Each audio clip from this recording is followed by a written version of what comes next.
2019년 9월 18일, 대한민국 경찰청은 역사상 가장 충격적인 기자회견을 엽니다. 33년. 한 세대가 넘는 시간 동안 대한민국을 공포에 떨게 했던 미제 사건, 화성 연쇄살인 사건의 범인이 마침내 특정되었다는 소식이었습니다. 사람들은 자신의 귀를 의심했습니다. 1980년대 경기도 화성의 작은 시골 마을을 피로 물들였던 그 끔찍한 괴물. 비 오는 날 빨간 옷을 입은 여성을 노렸던 그 악마는 이미 공소시효가 끝난 과거의 망령이 아니었던가? 경찰의 발표는 더 충격적이었습니다. 그의 이름은 이춘재, 그리고 그는 1994년부터 이미 교도소에 수감 중이었습니다.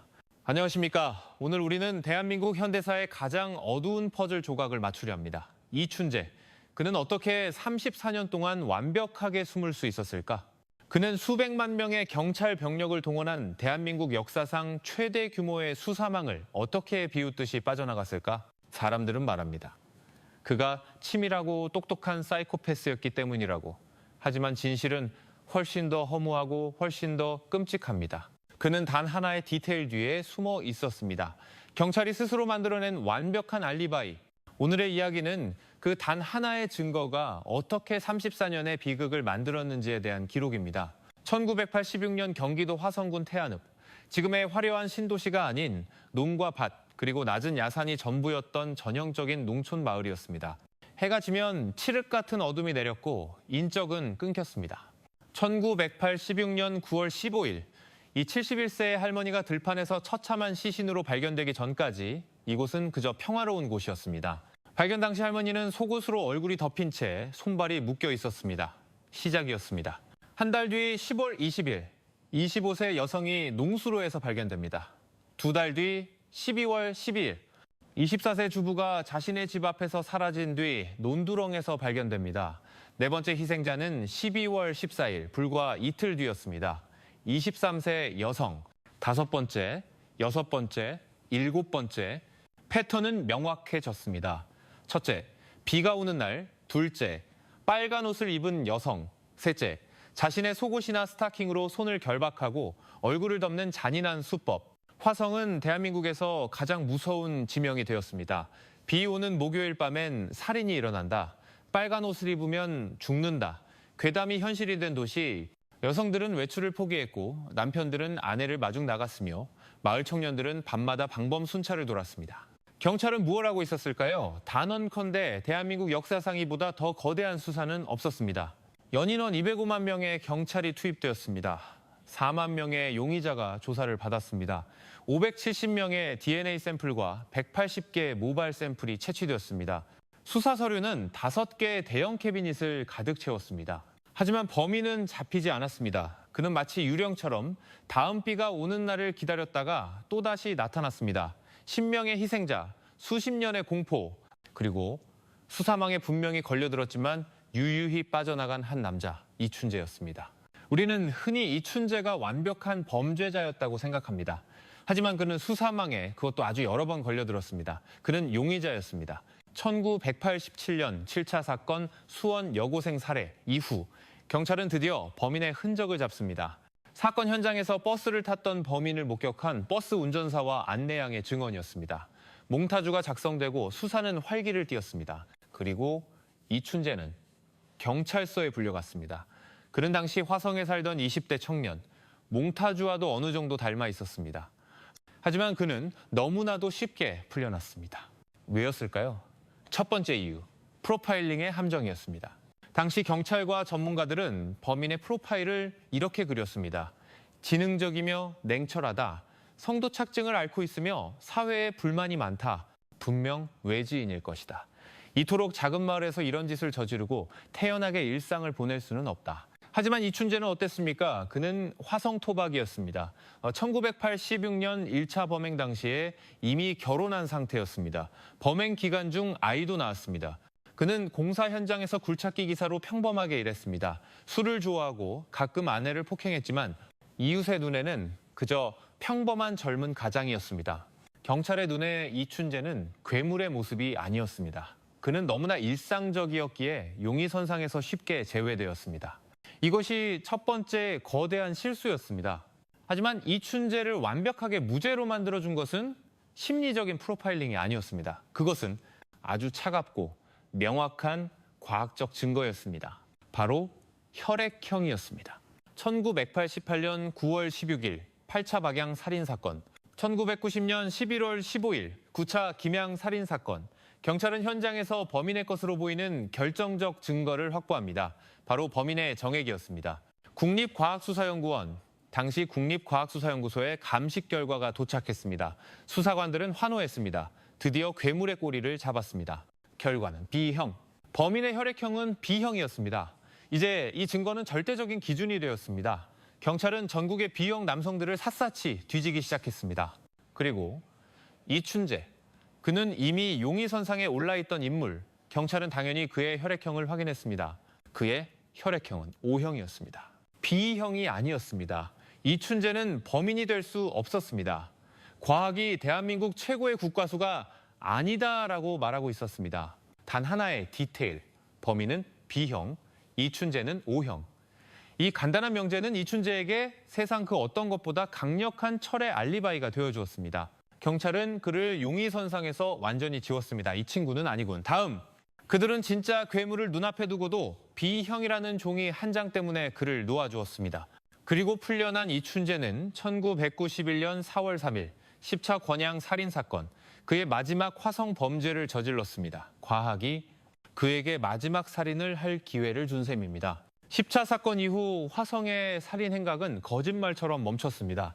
사람들은 범인이 죽었거나 다른 곳으로 떠났다고 생각했습니다. 이춘재는 어땠을까요? 그는 1991년 결혼생활 문제로 아내가 가출하자 화성을 떠나 충북 청주로 이사했습니다. 하지만 악마의 본성은 변하지 않았습니다. 1994년 1월 청주에서 그는 자신의 처제 당시 20세를 성폭행하고 살해했습니다. 수법은 화성 사건과 놀랍도록 유사했습니다. 스타킹으로 결박하고 잔인하게 살해했습니다. 하지만 이번엔 달랐습니다. 그는 화성의 유령이 아니었습니다. 명확한 용의자였습니다. 경찰은 이번엔 그를 놓치지 않았습니다. 그는 체포되었습니다. 재판 과정에서 그는 끝까지 우발적 범행을 주장했지만 대법원은 그에게 무기징역을 선고했습니다. 그렇게 이춘재는 교도소에 수감되었습니다. 화성 연쇄살인만은 아니지만 처제 성폭행 살인범이라는 이름으로였습니다. 그는 부산교도소에서 20년 넘게 복역했습니다. 그리고 여기서 그는 또다시 완벽하게 자신을 숨깁니다. 그는 1급 모범수였습니다. 교도소 내 규율을 철저히 지켰고 동료 재소자들과도 문제없이 지냈습니다. 그의 별명은 이선생이었다고 합니다. 교도관들은 그가 화성연대기의 그 악마라고는 상상조차 하지 못했습니다. 2006년 4월 2일 화성 연쇄살인 사건의 마지막 범행 10차로부터 15년이 지나 공소시효가 만료되었습니다. 이제 법적으로 이춘재는 화성 사건에 대해 처벌받을 수 없게 되었습니다. 사건은 영구미제로 분류되었고 수사본부는 해체되었습니다. 살인의 추억은 그렇게 영화로만 남는 듯했습니다. 이춘재는 교도소 안에서 무슨 생각을 했을까요? 자신을 놓쳤던 경찰들을 비웃었을까요? 아니면 영원히 이곳에서 모범수로 살다가 조용히 죽을 것이라 생각했을까요? 그는 한 가지 사실을 몰랐습니다. 시간은 흘렀지만 그가 남긴 증거는 흐르지 않았다는 것을. 그리고 과학의 발전은 그가 상상할 수 있는 속도를 넘어섰다는 것을. 시간은 흘러 2010년대 후반, 대한민국의 DNA 분석 기술은 세계 최고 수준이 되었습니다. 먼지 한 톨, 아주 미세한 혈흔에서도 DNA를 추출할 수 있게 되었습니다. 경찰청의 미제 사건 수사팀은 희미한 희망을 안고 과거의 증거물들을 다시 꺼내보기 시작합니다. 물론 화성 사건의 증거물도 포함되어 있었습니다. 30년이 넘은 증거물들, 곰팡이가 피고 썩어가는 옷가지들이었습니다. 그리고 그들은 9차 사건, 바로 범인은 B형이라는 결론을 내렸던 그 사건의 증거물 피해자의 속옷을 다시 국과수로 보냅니다. 2019년 7월 국과수의 분석실, 30년 넘게 잠들어 있던 증거물에서 기적처럼 범인의 DNA가 검출됩니다. 아주 미세했지만 분명한 DNA였습니다. 컴퓨터가 데이터베이스 대조를 시작합니다. 전 국민의 DNA가 아닌 범죄자들의 DNA 데이터베이스. 그리고 일치에 한 이름이 화면에 떠올랐습니다. 수사관들은 자신의 눈을 의심했습니다. 이춘재, 1994년 처제 살인사건으로 복역 중인 무기수, 부산교도소의 1급 모범수. 하지만 뭔가 이상했습니다. 수사관들은 혼란에 빠졌습니다. 잠깐, 이춘재, 화성 용의자였던 그 친구? 아니야, 그는 O형이었잖아. 9차 사건 범인은 B형이라고 국과수의 최종 보고서가 모든 것을 뒤집었습니다. 9차 사건 증거물에서 검출된 DNA는 이춘재의 DNA와 100% 일치함. 또한 이춘재의 혈액형을 재확인한 결과 그는 O형이 맞음. 이게 무슨 뜻입니까? 30년 전 9차 사건 현장에서 나온 증거로 범인은 B형이라고 내렸던 국과수의 결론이 완전히 100% 틀렸다는 뜻입니다. 왜 틀렸을까요? 당시의 기술적 한계였습니다. 정액과 피해자의 분비물이 섞여 혈액형 판독에 치명적인 오류 오염가 발생했던 것입니다. 범인은 B형이다. 이 하나의 오염된 과학적 결론. 이것이 바로 이춘재가 34년 동안 숨을 수 있었던 가장 완벽한 방패였습니다. 경찰도 언론도 심지어 이춘재 자신도 이 B형이라는 가짜 증거를 철석같이 믿고 있었습니다. DNA라는 빼도 박도 못할 증거 앞에 선 이춘재, 형사들이 그의 앞에 앉았습니다. 이 DNA, 당신 것 맞죠? 이춘재는 더 이상 숨기지 않았습니다. 그는 웃고 있었습니다. 모범수의 가면이 벗겨지고 34년 묵은 악마가 입을 열기 시작했습니다. 네, 맞아요. 화성 사건 내가 다 했습니다. 10건이요? 아니요, 14건입니다. 그리고 다른 것도 30건 정도 더 있어요. 그의 자백은 담담했습니다. 마치 오랫동안 기다렸다는 듯이 그는 자신의 모든 살인과 성범죄를 태연하게 읊었습니다. 자신이 O형이라는 사실이 밝혀진 순간 그는 알았던 것입니다. 게임은 끝났다고. 이춘재가 단 하나의 디테일, 즉 B형이라는 잘못된 증거 뒤에 숨어있던 34년. 그 시간 동안 어떤 일이 벌어졌습니까? 경찰은 실적에 대한 압박으로 8차 사건의 범인으로 당시 21세의 농기계 수리공 윤석열 씨를 지목했습니다. 그에게 끔찍한 고문을 가하고 잠을 재우지 않고 허위 자백을 받아냈습니다. 윤석열 씨는 살인범이라는 누명으로 20년을 감옥에서 보냈습니다. 그가 풀려난 뒤에도 세상은 그를 화성 살인마라고 손가락질했습니다. 이춘재를 놓아준 B형이라는 증거는 동시에 윤석열 씨의 인생을 파괴한 무기가 되었습니다. 이춘재는 공소시효가 만료되어 화성 사건으로 추가 처벌을 받지 않습니다. 그는 이미 무기수이며 법적으로는 그렇습니다. 하지만 2019년 34년 만에 그의 이름이 세상에 공개되었습니다. 왜 우리는 이 오래된 이야기를 다시 꺼내야 합니까? 공소시효는 끝났지만 진실에는 시효가 없기 때문입니다. 과학의 실수는 과학의 발전으로 바로잡혔습니다. DNA는 34년의 세월을 뛰어넘어 교도소에 숨어있던 악마를 정확히 지목했습니다. 이춘재는 단 하나의 디테일 덕분에 34년을 숨었습니다.